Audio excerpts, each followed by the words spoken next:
Bismillahirrahmanirrahim. Assalamualaikum warahmatullahi wabarakatuh. Selamat siang teman-teman. Hari ini kita akan bahas materi, melanjutkan materi yang kemarin. Kemarin kita sudah belajar mengenai sifat-sifat huruf hijaiyah yang memiliki lawan ya, atau yang berlawanan. Nah, kali ini kita akan melanjutkan pembahasan, yakni mengenai sifat huruf yang tidak berlawanan. Nah, sifat huruf yang tidak berlawanan bisa teman-teman lihat. Di situ ada 7, yaitu kita akan bahas satu persatu. Yang pertama yaitu ada yang namanya shofir. Shofir itu artinya ketajaman bunyi. Nah, sifat-sifat dari huruf-huruf yang dimiliki dari shofir ada 3, yaitu zai, sin, dan shod. Nah, ini cara membacanya beda ya teman-teman ya. Kalau za itu z dan a, za. Sin itu ya sa, senyum kita ketika membaca huruf sa, si, su. Nah, itu huruf sa itu ketika dia berharokat fathah maka senyum, sa. Ketika dia berharokat kasrah juga tetap senyum, si. Nah, ketika dia berharokat dhammah dia tetap harus senyum dulu, su, sa, si, su. Makanya ketika kita membaca basmalah itu kan bis, senyum, harus senyum, bismillah, bukan bismillah tapi senyum, bismillah. Nah, itu huruf sin ya teman-teman ya. Kemudian ada huruf shod. Sin dengan shod itu beda. Kalau sa itu membacanya tadi saya katakan senyum, sa, si, su. Tapi ketika dia huruf shod maka membaca itu seperti siul kalau huruf shod. So. Kalau misalnya sin, sa, si, su. Tapi kalau shod, so, sri, su. Jadi dia monyong dulu bacanya ya. So. Seperti itu. Saya ulang sekali lagi. Huruf shofir itu ada 3, yaitu ada za, sa, dan so. Seperti itu teman-teman.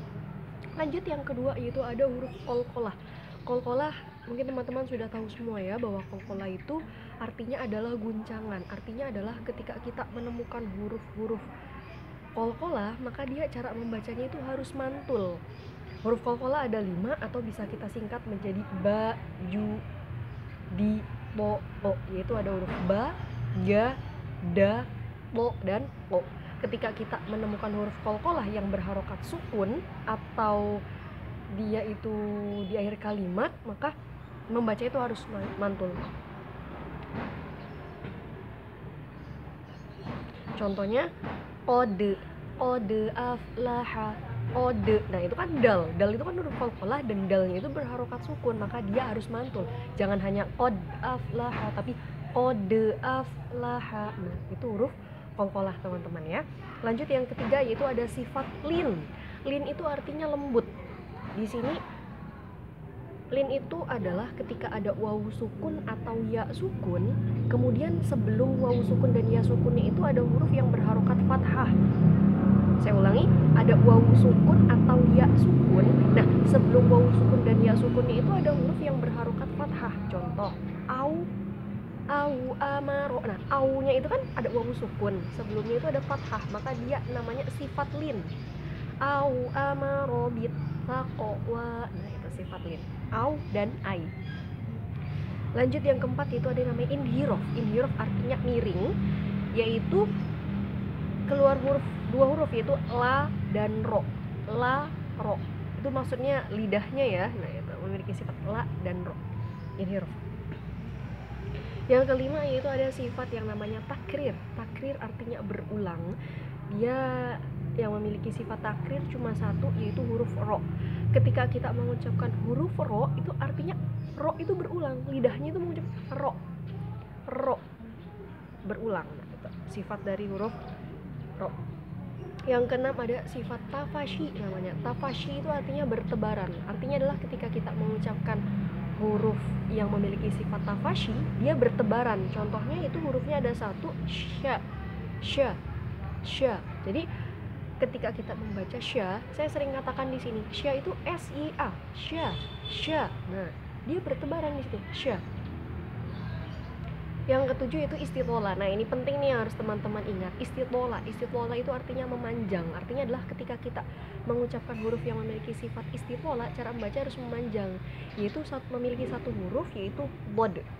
Awas, bo. Cara membaca itu bo, bukan cuma do, tapi bo. Dia ada di hamparan lidah, ada di pinggir lidah. Kalau kita sudah belajar mahroj kemarin kan, coba teman-teman ingat lagi.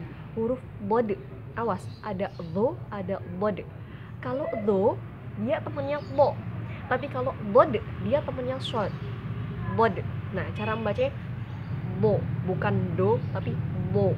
Lidahnya miring dulu ya teman-teman ya. Itu dia sifat istitola. Jadi teman-teman mulai sekarang sudah tahu apa itu bo dan apa itu bo. Harus dibedakan cara bacanya. Contoh cara membaca yang bod, coba kita kemarin sudah berkali-kali membaca Al-Fatihah ya. Untuk ayat terakhir yang walau bo, bukan walado, beda. Walau bolin, walau bolin, seperti itu ya teman-teman ya. Coba dipraktekkan lagi untuk yang huruf bot dan teman-teman yang tadi sudah saya jelaskan. Nah, sekarang teman-teman coba silahkan buka Al-Qur'annya, yaitu kita untuk minggu ini latihan di surat Al-Anbiya ayat 80. Teman-teman silahkan bisa lihat Al-Qur'annya. Saya akan mencontohkan bacaannya. Teman-teman jangan lupa untuk rekam dan seperti biasa kirim ke saya untuk saya koreksi ya. Tolong simak baik-baik. A'udzu billahi minasyaitonir rajim. Bismillahirrahmanirrahim.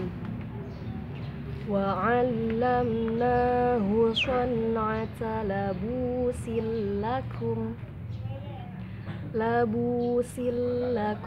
lituhsinakum min ba'sikum fahal antum syakirun. Shadaqallahul azim.